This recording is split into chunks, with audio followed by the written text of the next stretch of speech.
Olá, como vocês estão? Espero que estejam bem. Hoje iremos contar o terrível caso de Cassie Jo Sotodarto.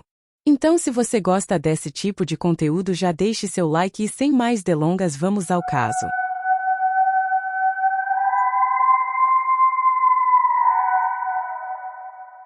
Nascida em um dia gélido de 21 de dezembro de 1989, na vastidão de Idaho, Cassie Jo Sotodarto trouxe consigo uma alma luminosa.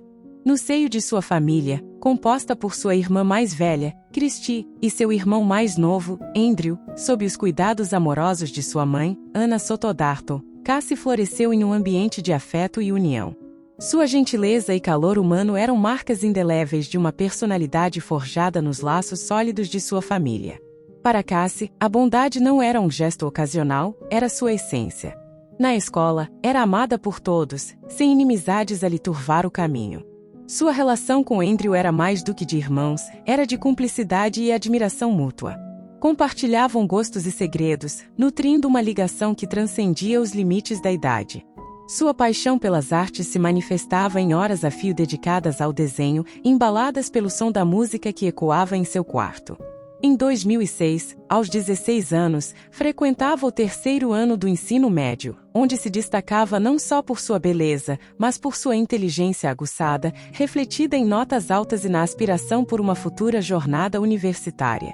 Seu romance com Matt Beckham, um jovem da mesma idade, enchia seus dias de doçura e cumplicidade. Em uma sexta-feira rotineira de setembro, sua mãe a deixou na escola como de costume, sem saber que seria a última vez que veria sua filha. Cassie cursou suas aulas, compartilhou risadas com seu amigo Justin Sands e fez planos para cuidar da casa dos tios durante o fim de semana. Os planos estavam traçados, a vida seguia seu curso, até que o inimaginável aconteceu, lançando uma sombra de tragédia sobre a existência de Cassie e de todos que a amavam. Assim, eles confiaram a ela a responsabilidade de zelar pela casa enquanto estivessem fora, algo que já havia feito anteriormente. Cassie prontamente se ofereceu para assumir essa incumbência novamente, reiterando seu compromisso. Então, ao final do dia letivo, por volta das 15h45 horas, sua mãe apareceu na escola para buscá-la, junto com seu namorado. Coincidentemente, esse foi o mesmo horário em que os tios partiram para sua viagem. Cerca de 2 horas mais tarde, por volta das 17h30, a mãe de Cassie os conduziu até a residência dos tios, situada na Vispera em Cliffs Drive, no condado de Bannock. A casa, com seus 2 andares, exigia uma ascensão de escadas para alcançar a porta principal na frente, enquanto a porta dos fundos ficava no nível inferior. Assim que foram deixados sozinhos na casa, Cassie e seu namorado se acomodaram diante da televisão, compartilhando momentos de descontração e alimentação. No entanto, com o lugar vazio e a noite se aproximando, Matt, o parceiro de Cassie, decidiu convidar 2 amigos, Tori Michael Adancic e Brian Lee Draper, ambos de 16 anos, e colegas de classe do casal, para se juntarem a eles. Os rapazes chegaram por volta das 20h, proclamando sua amizade com Cassie. Após uma rápida excursão pela casa, decidiram assistir juntos ao filme Kill Bill, Volume 2. Imersos na trama, desfrutavam petiscos enquanto o enredo se desenrolava na tela. Às 21h30, a mãe de Cassie telefonou para verificar se estava tudo bem. Uma breve conversa tranquilizadora antecedeu o planejamento de ligar novamente pela manhã. Após a ligação, Tori e Brian optaram por sair, dirigindo-se ao centro da cidade para assistir a um filme no cinema. Com a partida dos amigos, Cassie e Matt ficaram novamente a sós. Contudo, pouco depois, por volta das 22h, um apagão repentino mergulhou a casa na escuridão, apenas para ser seguido, segundos depois, pela restauração da energia.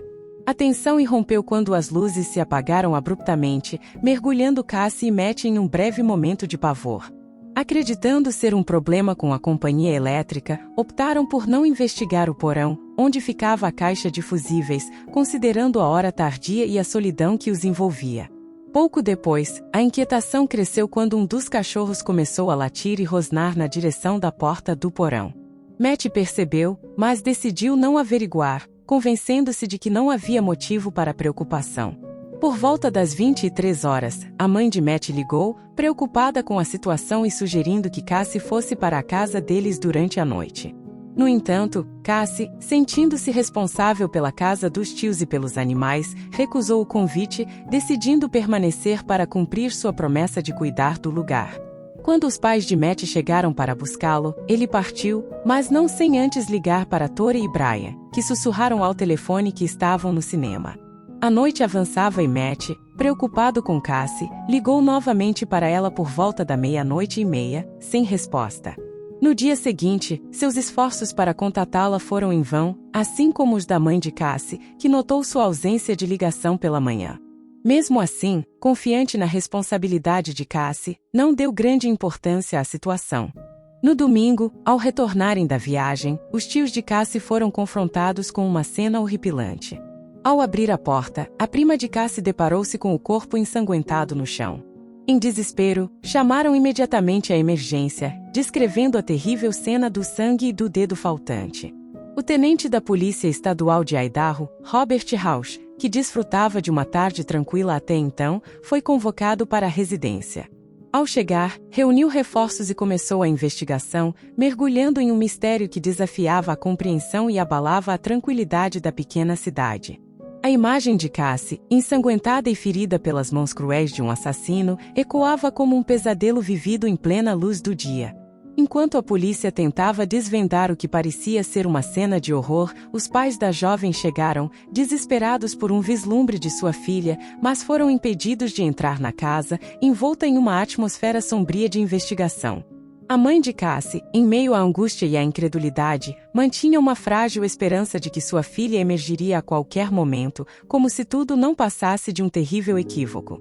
O fato de Cassie não ter atendido suas ligações durante o final de semana causou-lhe estranheza, mas confiante na suposta segurança da cidade, ela não permitiu que o pânico a dominasse.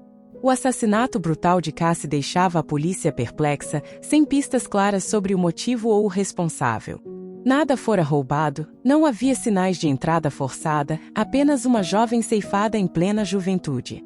Revendo meticulosamente os eventos do último dia de Cassie, a polícia buscava desvendar os mistérios que envolviam sua morte repentina. O desligamento e o subsequente religamento da energia na casa acrescentavam ainda mais enigma à tragédia. Profundas laceradas marcavam o corpo de Cassie, mas a arma do crime permanecia oculta, desafiando os esforços dos investigadores. As impressões digitais encontradas na caixa de fusíveis apontavam para o namorado da mãe de Cassie, Victor, lançando sobre ele uma sombra de suspeita. Diante das acusações, Victor se defendeu, alegando ter feito trabalhos para os tios de Cassie e apresentando um álibi consistente. No entanto, a sombra da dúvida pairava sobre ele, enquanto a polícia mergulhava cada vez mais fundo na busca pela verdade por trás da morte de Cassie Jossod. A devastação e o choque permeavam cada momento após a descoberta do corpo ensanguentado de Cassie. O coração dos pais ansiava por ver sua filha, mesmo diante da terrível cena, mas foram impedidos de entrar pela brutalidade do acontecimento e pelas regras da investigação. A mãe de Cassie, em meio à incredulidade, mantinha a esperança de que sua filha simplesmente surgiria pela porta a qualquer momento, como se nada tivesse acontecido. A ausência de retorno às suas chamadas durante o final de semana gerava inquietação, mas a sensação de segurança na pacata cidade de Pocatello amortecia o medo. Para a polícia, a cena do crime revelava um quadro brutal. As feridas profundas indicavam uma luta desesperada pela vida, porém, não havia sinais de invasão ou roubo. O mistério envolvendo o assassinato lançava um véu de suspeita sobre aqueles que cruzaram o caminho de Cassie naquele fatídico dia.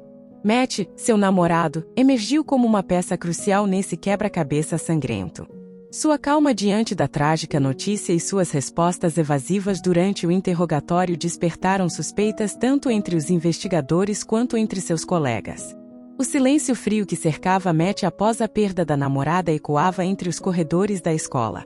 Enquanto os detalhes macabros da autópsia revelavam a brutalidade do ataque, o teste de polígrafo de Matt parecia contradizer as suspeitas, deixando a todos perplexos diante da ausência de qualquer falha.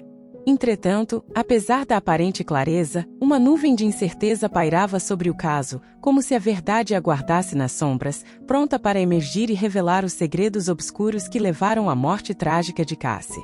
Durante essa segunda entrevista, Matt revelou algo que anteriormente havia omitido, lançando uma nova luz sobre o caso para os investigadores.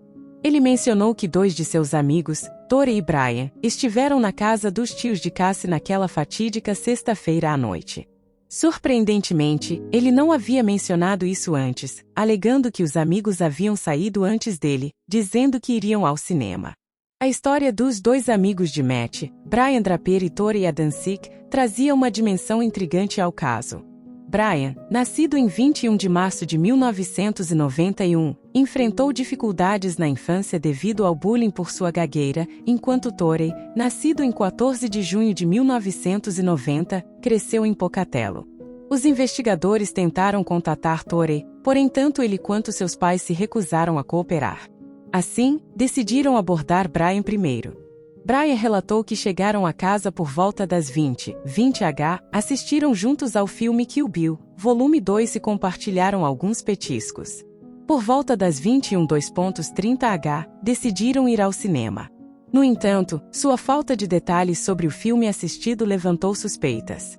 Ao investigarem o álibi, descobriram que os 2 não estiveram no cinema naquela noite, conforme confirmado por uma colega de classe que trabalhava no local. Diante da evidência de mentira, os investigadores confrontaram Brian novamente. Ele admitiu ter mentido sobre o cinema, pois na verdade estavam praticando arrombamentos de carros naquela noite, algo que não queria confessar por medo das consequências legais. Diante desse fato, decidiram submetê-lo a um teste de polígrafo no dia seguinte. Antes do teste, Brian ficou notavelmente agitado e solicitou uma conversa com os policiais, acompanhado de seus pais. Durante essa conversa, revelou que, ao visitar a casa, Cassie os conduziu por um tour e, antes de partir, ele se certificou de que a porta do porão estava destrancada, pois planejavam pregar uma peça nela. A confissão de Brian trouxe à tona um turbilhão de emoções e revelações estarrecedoras. Ele explicou que a ideia inicial era desligar a energia, esperando que Cassie descesse ao porão, onde pretendiam assustá-la. Contudo, quando ela não se moveu, decidiram bater na porta, ainda crentes de que era apenas uma brincadeira inofensiva. Vestidos de preto e mascarados, planejavam uma surpresa, mas tudo mudou abruptamente. Em meio a lágrimas e soluços, Brian relatou que, ao se aproximarem de Cassie, Torey desferiu os golpes fatais. Ele insistiu que apenas observou, enquanto seu amigo cometia o ato brutal. Este testemunho, angustiante e repleto de remorso, foi o ponto de partida para uma investigação mais profunda. Com as informações de Brian, a polícia confrontou Torey e sua família. No entanto, diante do silêncio obstinado de Torey, optaram por detê-lo, baseados nas evidências disponíveis. Ambos foram presos na segunda-feira, enfrentando a acusação de homicídio doloso, com fiança estabelecida em $1 milhão. A resistência de Torey em cooperar deixou os investigadores focados em Brian, o único disposto a revelar os detalhes do terrível crime. Em uma nova entrevista na terça-feira, Brian ofereceu uma terceira versão dos fatos, alegando que Torey o obrigara a participar do ato hediondo. Além disso, indicou o local onde haviam escondido as provas do crime, em Black Rock Canyon, ao sul do condado. Guiados pelas informações de Brian, os policiais dirigiram-se ao local indicado, onde encontraram o buraco onde as evidências haviam sido enterradas. A dor da verdade e a necessidade de justiça motivavam cada passo dessa investigação angustiante. A lista de evidências era avassaladora, um catálogo de horrores que revelava a extensão do ato hediondo. Entre os itens encontrados estavam uma caixa de fósforos, uma garrafa de água oxigenada derretida, pares de luvas azuis e sem dedos, botas pretas, uma máscara colorida e adagas sinistras. Uma delas, com a palavra Slow gravada na lâmina, trazia o sangue de Cassie, descoberto em testes de DNA. Havia ainda uma fita de vídeo, que Brian omitira anteriormente, tentando queimá-la junto com outras evidências, todas parcialmente carbonizadas. O resgate das imagens da fita proporcionou um vislumbre do planejamento meticuloso por trás do ato monstruoso. Torey, finalmente, ofereceu sua versão dos fatos, tentando atribuir a culpa a Brian. Este, por sua vez, admitiu ter se inspirado nos filmes da franquia Pânico, buscando replicar a narrativa aterrorizante na vida real. Os registros da fita mostraram que o ataque não foi um momento de impulso, mas sim uma execução planejada. Era como se os dois adolescentes estivessem tentando realizar um filme, com Cassie inadvertidamente no papel da vítima. O vídeo revelava o início fatídico daquele dia, quando Cassie, alheia ao perigo iminente, arrumava seus livros no armário da escola às 8h28 da manhã. Cassie, inocentemente, acena para a câmera, sem saber que aquele gesto seria um prenúncio sombrio. Ao 12h11, os dois jovens são vistos na biblioteca, urdindo um plano macabro e fazendo uma lista de possíveis vítimas. Cassie foi selecionada como alvo simplesmente por estar prevista para estar sozinha na casa dos tios naquela noite. A polícia, ao assistir ao vídeo, percebeu a ausência de qualquer motivação real para o crime. Cassie fora escolhida não por algum motivo específico, mas porque se tornará a vítima perfeita em sua vulnerabilidade. Num momento de arrependimento fingido, os assassinos pedem desculpas aos familiares de Cassie no vídeo, justificando friamente sua escolha. À noite, os dois saem, dirigindo-se ao carro estacionado, onde gravam outra cena às 21h50, revelando seus sinistros desígnios. De volta à casa, vestidos de negro, máscaras e luvas, aguardam, desligando as luzes e fazendo ruídos para atrair Cassie, possivelmente, também Matt, que teria sido outra vítima se permanecesse na casa. Após a saída de Matt, às 23h20, a tensão culmina. Eles tentam assustar Cassie repetidas vezes, até que, por volta das 23h31, partem para o ataque brutal. O crime consumado, gravam-se novamente, desta vez proclamando sua aspiração mórbida de se tornarem famosos como assassinos em série. A cena seguinte, a 1h30 da manhã, mostra os dois em uma loja de conveniência, adquirindo os meios para encobrir seus rastros. Mais tarde, dirigem-se ao cânion, onde tentam incendiar as provas de seu crime horrendo, num ato final de desespero para apagar os vestígios de sua perversidade. A lista que elaboraram continha vários outros estudantes da mesma escola, o que fez a polícia temer que, se não fossem pegos logo após o crime, teriam ceifado mais vidas. Descobriram também que as facas, usadas no crime, foram compradas numa loja de penhores. Como não tinham idade suficiente para a compra, um colega de 18 anos fez o favor. Essa compra ocorreu nos últimos dias de agosto de 2006, com Brian dando $40 e Torey, $5, o que precisava para adquirir as 4 facas. 3 ficaram com Brian e uma com Torey, mas não revelaram o motivo da compra ao amigo. Quando surgiram essas novas evidências, a fiança de $1 milhão foi suspensa e passaram por julgamentos separados. As transcrições das fitas mostraram a natureza gélida do assassinato, que foi claramente premeditado. Brian foi julgado primeiro, em 17 de abril de 2007, e considerado culpado de homicídio doloso e conspiração para cometer assassinato. O julgamento de Torey começou em 31 de maio de 2007. Em 8 de junho do mesmo ano, também foi considerado culpado das mesmas acusações. Na audiência de sentença, em 18 de janeiro de 2008, o juiz Peter M. Cedermott, convencido de que reincidiririam se libertos, escutou os pedidos de desculpas dos réus, ambos banhados em lágrimas. Brian pediu que recebesse a punição merecida, encontrando assim algum tipo de encerramento. Torey expressou profundo remorso pela família de Cassie, pelos próprios familiares e amigos, e, especialmente, pela vítima, reconhecendo a monstruosidade do que ocorreu. O promotor Mark Idema recomendou prisão perpétua, sem condicional. Os advogados tentaram argumentar contra essa sentença, mas o juiz concordou com a recomendação do promotor. Ambos foram condenados à prisão perpétua, sem possibilidade de liberdade condicional, pelo homicídio doloso, com mais 30 anos adicionais por conspiração para cometer assassinato. O impacto do caso Cassie reverberou profundamente na vida de sua família. A tia, uma das primeiras a encontrar o corpo, afundou em depressão, perdendo até o emprego em decorrência desse trauma avassalador. A prima, apenas com 13 anos na época e quem descobriu o corpo, enfrentou uma espiral emocional tão devastadora que tentou tirar a própria vida. Tentaram vender a casa, mas o peso da tragédia pairava sobre o imóvel, afugentando compradores. Em setembro de 2010, a Suprema Corte rejeitou um recurso de Torey, seguido pelo mesmo desfecho para Brian no ano seguinte. Em 2013, Torey solicitou uma revisão da sentença, alegando defesa ineficaz e a crueldade da pena de prisão perpétua, argumentando que, na época do crime, era menor de idade. O pedido foi negado pelo Tribunal Distrital e, posteriormente, pela Suprema Corte, que manteve sua condenação. Em 2017, a transcrição do vídeo do crime foi divulgada ao público. Em 2019, o Tribunal dos Estados Unidos rejeitou uma apelação de Brian por um novo julgamento. No mesmo ano, o tribunal recusou um pedido de Torey para anular sua condenação por homicídio doloso e revisar a sentença. Em fevereiro de 2022, Brian concordou em compartilhar sua história no programa The Last Day do Dateline, descrevendo como se sentia perdido no ensino médio, encontrando em Torey uma espécie de conexão. Brian revelou que o crime começou como uma ideia, alimentada pelas pesquisas sobre tragédias semelhantes. Durante o ato, ele se sentiu como se estivesse em um filme, desprovido de empatia. Desde então, ele carrega o peso do arrependimento, desejando fervorosamente voltar atrás no tempo e evitar a morte de Cassie, confessando que daria a própria vida para desfazer o que fez.